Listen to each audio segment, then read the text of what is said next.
Hay actos de gobierno que van más allá de la política, que trascienden los cálculos diplomáticos, los equilibrios comerciales y las presiones externas para instalarse en el terreno de lo que simplemente es correcto. El envío de petróleo mexicano a Cuba, confirmado y defendido públicamente por la presidenta Claudia Sheinbaum, es uno de esos actos. Y lo que ha generado en la isla, en medio de una de las peores crisis energéticas de su historia reciente, no es solo alivio material, es esperanza.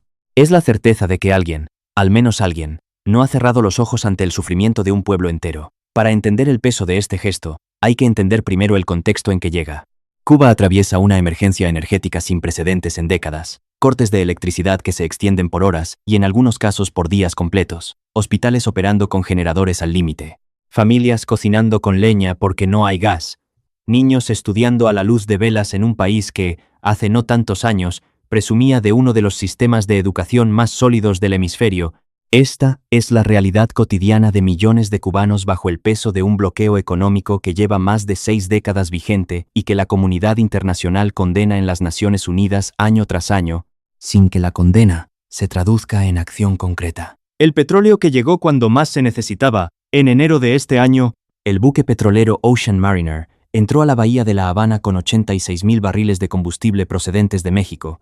La embarcación había zarpado desde el complejo Pajaritos de Petróleos Mexicanos y fue confirmada como parte de los envíos continuos que México ha realizado a la isla en años recientes, según información del Instituto de Energía de la Universidad de Texas. No viajó solo. El Eugenia Gas fue otro de los buques que realizó la misma ruta en semanas cercanas, ambos parte de una operación logística que combina contratos comerciales entre Pemex e instituciones cubanas con envíos de ayuda humanitaria directa. La presidenta Sheinbaum fue clara al explicar la naturaleza de estos envíos cuando le compartadora se vidiona de mudo que se vía menérica instituciones cubanas con envíos de ayuda humanitaria directa. Preguntaron al respecto en conferencia matutina. Describió la operación como una combinación de dos vías, la comercial, donde Pemex vende combustible a instituciones cubanas bajo contratos regulares, como lo haría con cualquier otro país, y la humanitaria, donde México entrega petróleo sin esperar contraprestación, como parte de su tradición solidaria con pueblos en crisis. Sus palabras fueron directas. México es un país soberano e independiente, y la decisión de a quién ayudar y en qué condiciones corresponde a México, no a presiones externas. En ese punto está el nudo central de toda esta historia, porque el contexto en que México mantiene y defiende públicamente este apoyo no es uno de comodidad diplomática. Es un contexto de presión activa desde Washington, donde la relación con Cuba ha sido históricamente un punto de fricción con cualquier gobierno latinoamericano que ose sostener lazos con La Habana.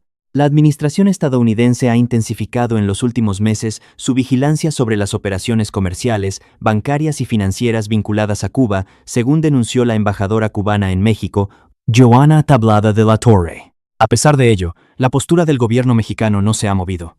Una tradición que tiene nombre y fecha, la solidaridad de México con Cuba, no nació con este gobierno ni con el anterior. Tiene raíces profundas en la política exterior mexicana, que históricamente se ha opuesto al embargo estadounidense sobre la isla y ha mantenido relaciones diplomáticas y comerciales continuas, incluso en los momentos de mayor presión internacional.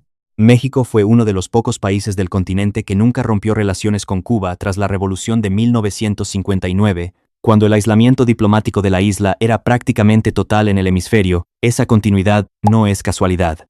Es la expresión de una doctrina de política exterior que coloca la no intervención, la autodeterminación de los pueblos y la solidaridad humanitaria por encima de los alineamientos ideológicos del momento. México no ayuda a Cuba porque comparta cada decisión de su gobierno. Lo hace porque existe un principio que considera irrenunciable. Los pueblos no deben pagar con hambre, oscuridad y enfermedad las disputas entre potencias. El bloqueo afecta a familias, a hospitales, a niños, a ancianos. Y ante eso, México ha decidido, de manera consistente, no mirar hacia otro lado. Dolores Padierna, vicecoordinadora de Morena en la Cámara de Diputados, expresó durante un acto en el Centro Cultural José Martí el deseo de que México continúe contribuyendo al bienestar del pueblo cubano. La propia embajadora cubana fue enfática. Cuba no sería la misma sin México. No es retórica protocolar. Es el reconocimiento de décadas de una relación bilateral que ha sobrevivido cambios de gobierno en ambos países, presiones externas y momentos de turbulencia, porque tiene cimientos más sólidos que los vaivenes diplomáticos. Lo que significa para los cubanos, hay una dimensión de esta historia que los números no capturan del todo, la dimensión humana. Imaginar lo que significa para una familia cubana que lleva días sin electricidad, sin poder refrigerar los alimentos que tiene, sin poder cargar un teléfono para comunicarse con parientes en el exterior, enterarse de que barcos cargados de combustible mexicano están entrando al puerto de La Habana, es imaginar algo que va más allá del alivio logístico. Es el alivio de saber que alguien en el mundo los considera dignos de ayuda, que no están completamente solos. Las reacciones de ciudadanos cubanos ante estos envíos han sido de una emoción genuina y desbordada, no solo de agradecimiento, sino de algo más profundo, de alivio ante el abandono. Porque una de las experiencias más corrosivas que produce una crisis prolongada como la que vive Cuba no es únicamente la escasez material, es la sensación de invisibilidad, de que el mundo ha decidido no mirar. Cuando México manda petróleo, está mandando también un mensaje: los vemos, los consideramos parte de la misma familia latinoamericana. No los vamos a dejar caer solos. Cada barril que llega a las refinerías cubanas y se convierte en electricidad para los barrios de La Habana, en energía para los hospitales, en gas para las cocinas, representa una victoria pequeña pero real de la solidaridad sobre el cálculo frío. Y esas victorias se acumulan en la memoria colectiva de los pueblos con más peso que cualquier declaración formal. La pregunta incómoda que México obliga a hacerse el gesto mexicano, sin embargo, plantea también una pregunta que la región no puede ignorar indefinidamente. ¿Por qué México es el único país latinoamericano que da este paso?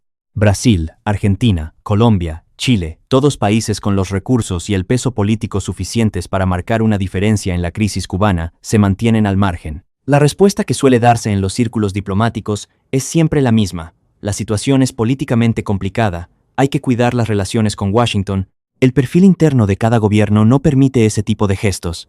Son respuestas comprensibles desde una lógica de realpolitik, pero son también respuestas que revelan los límites reales de lo que América Latina llama integración regional. Una integración que a menudo funciona como retórica en los foros multilaterales, pero que se desvanece cuando implica costos concretos. México no está exento de esos costos. La presión de Washington es real, las amenazas sobre el TEMEC y los aranceles son un factor permanente en la ecuación.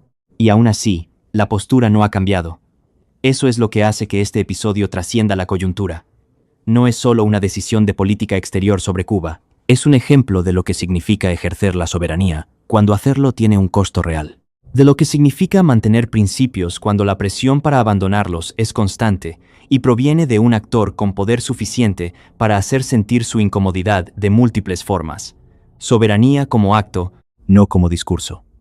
La presidenta Sheinbaum heredó de la administración anterior una postura clara sobre Cuba y la ha mantenido con la misma firmeza, añadiéndole su propio estilo, sin dramatismo innecesario, con los argumentos en la mano, explicando punto por punto la naturaleza de los envíos, distinguiendo entre lo comercial y lo humanitario, y rechazando con calma cualquier intento de presentar la decisión como una provocación ideológica. Sus palabras en conferencia son reveladoras de ese enfoque. Describió el petróleo a Cuba como una compra de combustible, como la que hacen otros países. Señaló que existe además un excedente de diésel que forma parte de contratos establecidos, y fue categórica en que la ayuda humanitaria a Cuba, como a otros países, continúa, porque México siempre ha sido solidario con el mundo. No hay en esas palabras ni triunfalismo ni provocación. Solo la afirmación tranquila de que México hace lo que considera correcto dentro del marco de su soberanía. Esa calma, ese rigor, esa capacidad de sostener una postura de principios sin convertirla en espectáculo, es quizás el elemento más significativo de todo el episodio. La soberanía no es solo el derecho a tomar decisiones independientes, es la capacidad real de ejercerlo cuando el entorno presiona en sentido contrario. Y esa capacidad, México la está demostrando con hechos, la grandeza que se mide diferente. Hay una frase que en estos días circula con fuerza en la conversación pública sobre México y Cuba, y que merece ser tomada en serio. El poder se mide en armas y dinero, pero la grandeza se mide en compasión y solidaridad.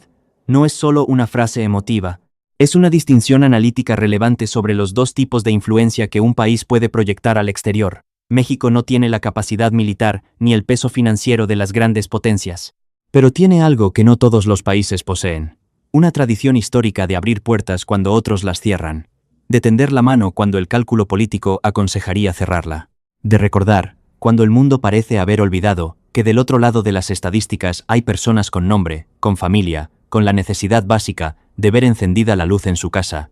Esa tradición que incluye el asilo a republicanos españoles, el apoyo a Salvador Allende, la no ruptura de relaciones con Cuba durante décadas de presión continental no se improvisa, Se construye decisión a decisión, gobierno a gobierno, barco a barco. Los buques que cruzan el Golfo de México rumbo a La Habana llevan más que crudo, llevan la continuidad de esa historia. Y las lágrimas de los cubanos que reciben la noticia de su llegada no son solo de alivio por la energía que viene, son el reconocimiento de algo más difícil de cuantificar y más difícil de olvidar, que México los sigue considerando familia. Que en un mundo donde el aislamiento de Cuba se ha normalizado como política, hay un país que se niega a normalizarlo. Eso, en los tiempos que corren, no es un gesto menor. Es una afirmación de lo que todavía puede ser América Latina cuando decide actuar a la altura de sus propios principios.